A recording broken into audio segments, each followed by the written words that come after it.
लोकसभा चुनाव के नतीजों के बाद अब महाराष्ट्र चुनावी मूड में आ चुका है, या यूं कह लीजिए कि महाराष्ट्र में इलेक्शन ऑन हो गया है। 3-4 महीने के बाद वहां पर चुनाव होने हैं और अभी से सियासत गरमाने लगी है। दरअसल असल में एनडीए को प्रदेश में मिली करारी हार को लेकर आरोप प्रत्यारोप का दौर शुरू हो चुका है। कल मुख्यमंत्री शिंदे ने 400 वाले नारे को हार की वजह बताया, तो आज आरएसएस के मुखपत्र ऑर्गेनाइजर ने एनसीपी अजित से गठबंधन को हार का जिम्मेदार ठहरा दिया। अब इसको लेकर राजनीति गर्म है। सवाल यह है कि गठबंधन बचेगा या फिर टूटेगा। खत्म हुआ लोकसभा चुनाव, अब लड़ना है विधानसभा चुनाव। 48 लोकसभा सीट और 288 विधानसभा सीटों वाले महाराष्ट्र का पॉलिटिकल टेम्परेचर हाई है, क्योंकि एनडीए की हार से महाराष्ट्र में हाहाकार मचा है।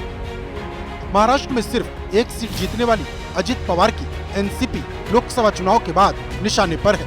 अब आरएसएस के मुखपत्र ऑर्गेनाइजर में छपे एक लेख ने एनडीए में मचे घमासान को और भी ज्यादा हवा दे दी है। ऑर्गेनाइजर में लिखा है, महाराष्ट्र में जो राजनीतिक प्रयोग किया गया उसकी जरूरत नहीं थी। एनसीपी का अजित पवार वाला गुट बीजेपी के साथ आ गया, जबकि बीजेपी और विभाजित शिवसेना के पास पर्याप्त बहुमत था। एनसीपी में चचेरे भाई बहनों में जिस तरह की कलह चल रही है, उससे शरद पवार 2-3 साल में ही फीके पड़ जाते। ऐसे में अजित पवार को लेने का अविवेकपूर्ण कदम क्यों उठाया गया? बीजेपी ने एक झटके में अपनी ब्रांड वैल्यू कम कर दी। ऑर्गेनाइजर में छपे इस लेख से महाराष्ट्र में हड़कंप मचना तय था। एनसीपी ने भी तीखी प्रतिक्रिया देने में देर नहीं की। कोणी काय भोंगा वाजवते सकाळी, कोणी काय दुसरा काय पिल्लू सोडून देते आणि त्याच्यावर आम्हाला उत्तर देत बसायचं। ऑर्गेनाइजर के किसी भी एक व्यक्ति के व्यक्तिगत जो उनकी सूचना है या विचार है, उसके बारे में हमको टिप्पणी करने की जरूरत ही नहीं है। मैं आपको स्पष्ट बताता हूँ ना, मुझे तो मालूम है ना कि भारतीय जनता पार्टी, शिवसेना और हमारी एनसीपी का अलायंस आज है और अच्छे तरह से आगे टिकने वाला है। इधर आरएसएस के आर्टिकल पर बवाल मचा था। उधर अजित पवार की पत्नी सुनेत्रा पवार ने राज्यसभा की सीट पर एनसीपी उम्मीदवार के तौर पर पर्चा दाखिल कर दिया। सुनेत्रा पवार लोकसभा चुनाव में बारामती सीट से सुप्रिया सुले के खिलाफ चुनाव हार गई थी। विपक्ष एनडीए की इस खींचतान पर तंज कस रहा। अजित पवार के पास सुनेत्रा पवार जी को राज्यसभा भेजने के लिए वोट कम है, ज्यादा उतना उनका फिगर नहीं है, तो बीजेपी की मदद से अजित पवार की पत्नी जाएगी। बीजेपी की मदद से क्या करेंगे? विरोध करेगी, खुलकर विरोध करेगी। शुरू हो गया है एनडीए गठबंधन का टूटना, और ये सरकार जो है ये भी अस्थिर है।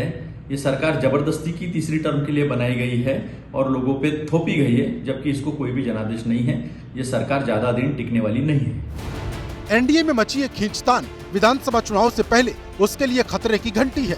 पहले भी नई सरकार के गठन के समय एनसीपी ने मंत्री पद लेने से इनकार कर दिया था और इससे मुंबई से लेकर दिल्ली तक एनडीए की किरकिरी हुई थी।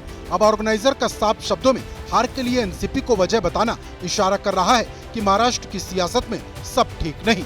इससे पहले कल सीएम एकनाथ शिंदे ने 400 पार वाले नारे को महाराष्ट्र में हार की एक बड़ी वजह बता दिया था। वो नारा जिसके साथ बीजेपी और एनडीए ने पूरे देश में चुनाव लड़ा था। सुनिए सीएम शिंदे ने क्या कहा था। कुछ फॉल्स नैरेटिव सेट करने की वजह से ये कुछ जगह पर हमें नुकसान हुआ है।